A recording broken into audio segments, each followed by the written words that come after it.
తారీఖున జరిగే కౌంటింగ్ ప్రక్రియ మినిట్ టు మినిట్ అప్డేట్ కోసం ఉదయం 8 గంటల నుంచి సాయంత్రం ఫలితాల వరకు మా కేటీవీ తెలుగు ఛానల్ లైవ్ చూడండి. నమస్తే, వెల్కమ్ టు కేటీవీ తెలుగు. నేను వసంత్. సో ఈసారి పార్లమెంటు ఎన్నికలు అయిపోయిన తర్వాత మరొకసారి ఎన్డీఏ కూటమి అధికారంలోకి వస్తుందని చెప్పేసి బీజేపీ భావిస్తున్న పరిస్థితి నెలకొంది. ఇక ఏపీ తెలంగాణ నుంచి ఈసారి లోక్సభ ఎన్నికల్లో పోటీ చేసిన ఎంపీ క్యాండిడేట్లు ఎవరైతే ఉన్నారో వాళ్ళు ఎవరు గెలిచినా సరే సో ఖచ్చితంగా కేంద్ర క్యాబినెట్లో దాదాపుగా వాళ్ళకి అవకాశం ఉండేట్లు కూడా చాలా క్లియర్గా బీజేపీ అంచనా వేస్తున్న పరిస్థితి నెలకొంది. దాదాపుగా 10 మంది మంత్రులు ఈసారి కేంద్ర క్యాబినెట్లో, అంటే 2 తెలుగు రాష్ట్రాల నుంచి కూడా దాదాపుగా 10 మంది క్యాబినెట్లో ఉండే అవకాశం అయితే ఉందని చెప్పేసి కొంతమేర బీజేపీ ముందస్తుగా అంచనా వేస్తున్న పరిస్థితి నెలకొంది. ఇక దాదాపుగా ఈసారి బీజేపీ ఏపీ తెలంగాణలోనే కొన్ని ఎక్కువ సీట్లు గెలిచే అవకాశం కనిపిస్తూ ఉందని చెప్పేసి బీజేపీ భావిస్తున్న పరిస్థితి నెలకొంది.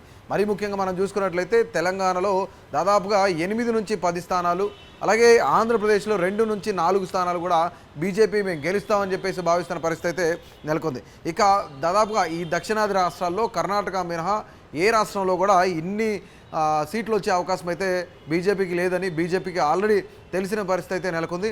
ఇక తెలంగాణలో మనం చూసుకున్నట్లయితే దాదాపుగా ప్రధానంగా వాళ్ళు 8 నుంచి 10 స్థానాలు గెలుస్తామని భావిస్తున్న పరిస్థితి నెలకొంది. దాదాపుగా 4 నుంచి 5 మంది ఎవరైతే గెలిచిన ఎంపీ క్యాండిడేట్లు ఉన్నారో వాళ్ళందరూ కూడాను కేంద్ర క్యాబినెట్లో ఉండే అవకాశం అయితే ఉందని చెప్పేసి బీజేపీ ఒక అంచనాకైతే వస్తున్న పరిస్థితి నెలకొంది. ఇక తెలుగు రాష్ట్రానికి సంబంధించి, తెలుగు రాష్ట్రాల్లో మరొక రాష్ట్రమైన ఆంధ్రప్రదేశ్కి సంబంధించి బీజేపీ అక్కడ చంద్రబాబు నాయుడు తర్వాత అధికారంలోకి రావాలని, అలాగే అక్కడ అధికారాన్ని చేజిక్కించుకోవాలని చెప్పేసి భావిస్తున్న పరిస్థితి నెలకొంది. మరీ ముఖ్యంగా మనం చూసుకున్నట్లయితే అక్కడున్న సామాజిక సమీకరణాలు కానివ్వండి, కుల సమీకరణాలు కానివ్వండి, వీటన్నిటిని కూడాను బీజేపీ తమకు అనుకూలంగా మార్చుకునే పరిస్థితి నెలకొంది. ఇక మరీ ముఖ్యంగా మనం చూసుకున్నట్లయితే ఇక్కడ తెలంగాణ నుంచి కనీసం 4 మంత్రులకు తగ్గకుండా, అట్లాగే ఆంధ్రప్రదేశ్ నుంచి కూడా ఒక 3 నేతలకు తగ్గకుండా దాదాపుగా 8 నుంచి 10 మంది కేంద్ర క్యాబినెట్లో ఉండేలాగా బీజేపీ ప్లాన్ చేస్తున్న పరిస్థితి అయితే ఉందని చెప్పేసి బీజేపీ భావిస్తుంది. అలాగే బీజేపీ పెద్దలు కూడా చెప్తున్న మాట ఇది. ఎందుకంటే మరీ ముఖ్యంగా దక్షిణాదిలో కొంతమేర కర్ణాటకలో పట్టుకోల్పోయిన తర్వాత 2 తెలుగు రాష్ట్రాల్లో బీజేపీ పుంజుకోవాలి, అట్ ద సేమ్ టైం ఇక్కడ అధికార పగ్గాలను చేపట్టాలని చెప్పేసి బీజేపీ భావిస్తున్న పరిస్థితి నెలకొంది. మరీ ముఖ్యంగా మనం తెలంగాణలో చూసుకున్నట్లయితే దాదాపుగా 2 బీసీలకు, అట్ ద సేమ్ టైం ఒక రెడ్డి సామాజిక వర్గానికి, అలాగే ఒక మహిళకు, అలాగే ఒక ఎస్సీ సామాజిక వర్గానికి చెందిన వ్యక్తులకి ఈ యొక్క కేంద్ర క్యాబినెట్లో చోటు కల్పించాలని చెప్పేసి బీజేపీ భావిస్తున్న పరిస్థితి నెలకొంది. దాదాపుగా 2 తెలుగు రాష్ట్రాల్లో కిషన్ రెడ్డి తప్ప ఇంతవరకు కూడాను కేంద్ర క్యాబినెట్లో ప్రస్తుతానికైతే మినిస్టర్గా ఎవరు లేని పరిస్థితి అయితే నెలకొంది. మరి ముఖ్యంగా మనం చూసుకున్నట్లయితే ఇక్కడ కిషన్ రెడ్డి సంబంధించి రెడ్డి సామాజిక వర్గానికి సంబంధించి ఆయన ఒకవేళ గెలిస్తే మళ్ళీ ఆయన మంత్రివర్గంలో తీసుకోవడమా, లేదంటే అదే రెడ్డి సామాజిక వర్గానికి చెందిన మహిళగా ఉన్న డీకే అరుణను కేంద్ర క్యాబినెట్లోకి తీసుకుంటే ఎట్ ద సేమ్ టైం 33% మహిళా రిజర్వేషన్కి సంబంధించి ఏదైతే బీజేపీ బిల్లు ప్రవేశపెట్టిందో ఆ బిల్లులో భాగంగానే డీకే అరుణని తీసుకుంటే అటువైపు రెడ్డి సామాజిక వర్గానికి ఇచ్చినట్లు ఉంటుంది.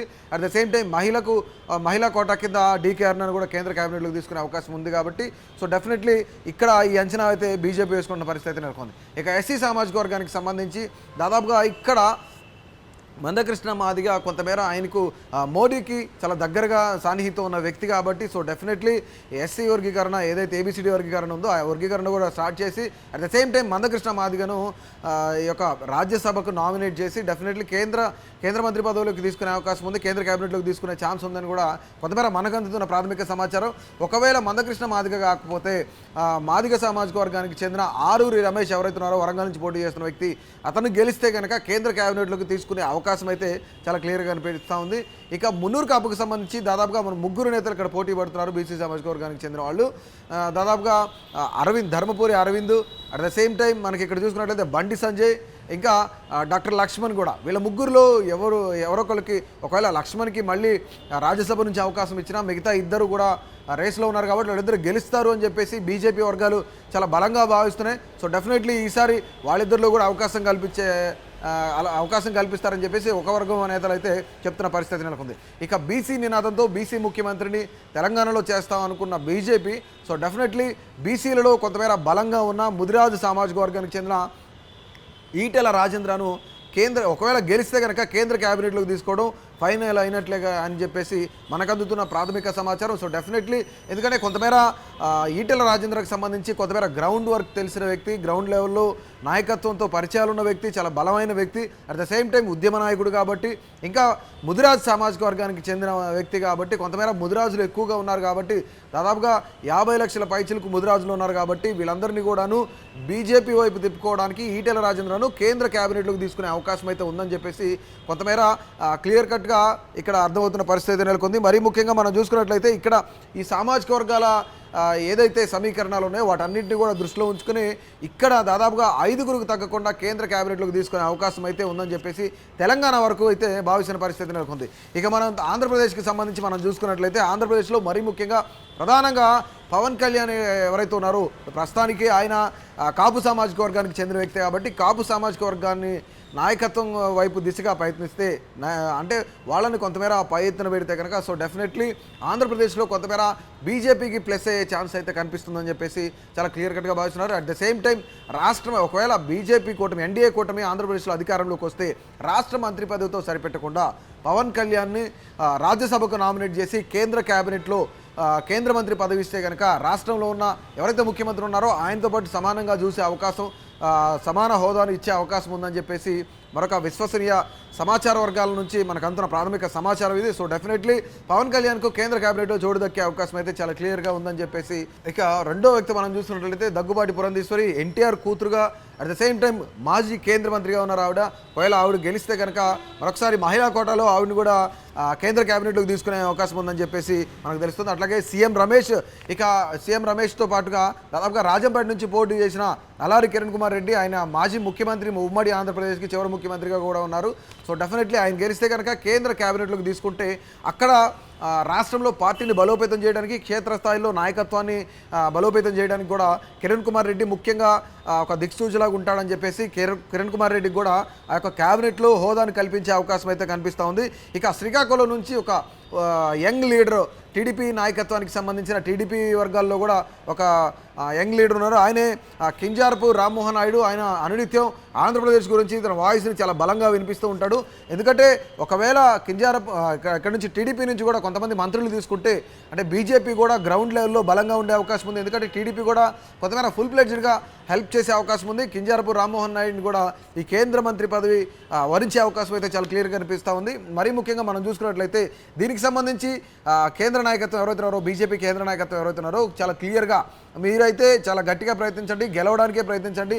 ఎవరైతే గెలుస్తారో వాళ్ళందరూ కూడా కేంద్ర క్యాబినెట్లో ఉండే అవకాశం చాలా ఎక్కువ మందికి ఉంది కాబట్టి సో డెఫినెట్లీ బీజేపీ కూడా కొంత బలమైన వాయిస్ని గ్రౌండ్ లెవెల్లో అటు ఆంధ్రప్రదేశ్లో కానివ్వండి, ఇటుపక్క తెలంగాణ రాష్ట్రంలో కానివ్వండి దాదాపుగా 10 మంది మంత్రి పదవులు ఇచ్చే ఛాన్సెస్ ఉన్నాయి. ఎవరెవరు చాలా క్లియర్గా మనం చూసుకున్నట్లయితే తెలంగాణలో మరీ ముఖ్యంగా ఈటెల రాజేంద్ర కానివ్వండి, ధర్మపురి అరవింద్ కానివ్వండి, బోర నరసయ్య గౌడ్ కానివ్వండి, at the same time doctor Laxman కానివ్వండి, బండి సంజయ్ కానివ్వండి, డీకే అరుణ, అలాగే కిషన్ రెడ్డి, మందకృష్ణ మాదిగ, అలాగే ఆరూరి రమేష్, ఇలాంటి వ్యక్తులందరినీ కూడాను కొంతమేర సఫలీకృతం చేసి వీళ్ళందరినీ కూడాను గెలిచే ప్రయత్నాలు చేయండి. అంటే మరీ ముఖ్యంగా మనం చూసినట్లయితే మందకృష్ణ మాదిగకు ఎందుకు కేంద్ర క్యాబినెట్లో అవకాశం ఇస్తారని చెప్పేసి ఇక్కడ ఒక పెద్ద క్వశ్చన్ మార్క్ కూడా మనం అనుకోవచ్చు. మరీ ముఖ్యంగా ఎవరైతే 2 తెలుగు రాష్ట్రాల్లో మాదిగ సామాజిక వర్గ వ్యక్తులు ఉన్నారో వాళ్ళందరూ కూడాను చాలా పెద్ద సంఖ్యలో ఉన్నారు కాబట్టి ఈ సామాజిక వర్గంలో సో డెఫినెట్లీ ఏబిసిడి వర్గీకరణ తర్వాత ఈ యొక్క సామాజిక వర్గాన్ని కూడాను బీజేపీలో కొంతమేర కలుపుకోవాలి, బీజేపీ వైపు కూడా తిప్పుకోవాలని చెప్పేసి కొంతమేర బీజేపీ భావిస్తున్న పరిస్థితి ఉంది. సో డెఫినెట్లీ అందుకే 2 తెలుగు రాష్ట్రాల్లో కూడాను కొంతమేర మందకృష్ణ మాదిగ మాటకు కొంతమంది మాదిగ సామాజిక వర్గం వాళ్ళు వాల్యూ ఇచ్చే పరిస్థితి నెలకొంది కాబట్టి సో డెఫినెట్లీ మందకృష్ణ మాదిగను కేంద్ర క్యాబినెట్లోకి తీసుకుంటే ఇది బీజేపీకి అడ్వాంటేజ్ అయ్యే అవకాశం ఉందని చెప్పేసి బీజేపీ భావిస్తున్న పరిస్థితి నెలకొంది. ఇకపోతే ఒకవేళ మందకృష్ణ మాదిగను కొంతమేర పక్కన పెట్టినా ఇక్కడ మనం చూసుకున్నట్లయితే అదే మాదిగ సామాజిక వర్గానికి చెందిన వ్యక్తి ఆరూరి రమేష్ని తీసుకున్నా సరే కొంతమేర ఆ సామాజిక వర్గానికి న్యాయం చేశారు కాబట్టి సో డెఫినెట్లీ ఆ సామాజిక వర్గం వారంతా కూడాను బీజేపీని కొంతమేర దగ్గరకు తీసుకునే ప్రయత్నం అయితే జరుగుతుందని చెప్పేసి బీజేపీ భావిస్తున్న పరిస్థితి నెలకొంది. సో ఇక మరీ ముఖ్యంగా మనం చూసుకున్నట్లయితే ఆంధ్రప్రదేశ్లో సినీ స్టార్గా ఉన్న అలాగే జనసేన అధినేత పవన్ కళ్యాణ్ కూడా కేంద్ర క్యాబినెట్లోకి తీసుకుంటే కొంతమేర అక్కడున్న ఎవరైతే యువ ఓటర్లు ఉన్నారో లేదంటే కాపు సామాజిక వర్గ నేతలు ఉన్నారో, కాపు సామాజిక వర్గానికి చెందిన ఓటర్లు ఉన్నారో వీళ్ళందరూ కూడాను కొంతమేర బీజేపీని హక్కున చేర్చుకునే పరిస్థితి ఉంది కాబట్టి సో డెఫినెట్లీ పవన్ కళ్యాణ్ను రాష్ట్ర మంత్రి పదవికి పరిమితం చేయకుండా కేంద్ర క్యాబినెట్లో కేంద్ర మంత్రి పదవి ఇస్తే కనుక ఆ హోదా కల్పిస్తే కనుక రాష్ట్రంలో ఉన్న ముఖ్యమంత్రి హోదాకు ఎలాంటి అంటే ఏమీ తగ్గకుండా సో డెఫినెట్లీ పవన్ కళ్యాణ్ కూడా అదే రేంజ్లో ఉంచాలని చెప్పేసి బీజేపీ భావిస్తుంది. తద్వారా అక్కడ ఉన్న కాపు సామాజిక వర్గ ఓటర్లందరూ కూడాను బీజేపీ వైపు చూసే అవకాశం ఉందని చెప్పేసి బీజేపీ భావిస్తున్న పరిస్థితి నెలకొంది.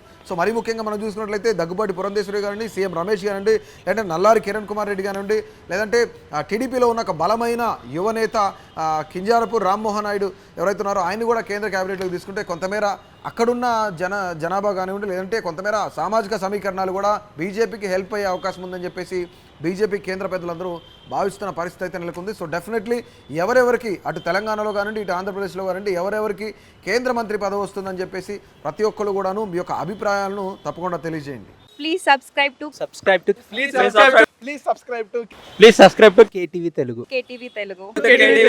KTV Telugu. To KTV Telugu. KTV Telugu channel.